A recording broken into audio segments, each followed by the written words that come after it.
இந்திய விமானப்படை அதன் 92வது ஆண்டு விழா சாகசத்தை சென்னை மெரினாவில் நடத்துகிறது. மெரினாவில் அதுவும் ஞாயிற்றுக்கிழமை ஒரு விடுமுறை தினம். ஆனால் இன்னைக்கு கடல் அலை போல மக்கள் அங்கே குழுமி காணப்படுகிறார்கள். இந்திய விமானப்படை உலகின் பலமான விமானப்படைகளில் ஒன்று.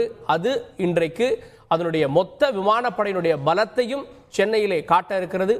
இன்னைக்கு நேராக ஒன்றல்ல இரண்டல்ல 72 விமானங்கள் ஒரே நேரத்தில் விமானங்கள் சாகசத்தில் ஈடுபடுறது. கப்பல் படையும் இணைந்து ரோந்தில் ஈடுபடுறாங்க. கண்கொள்ளா காட்சியாக இருக்கிறது.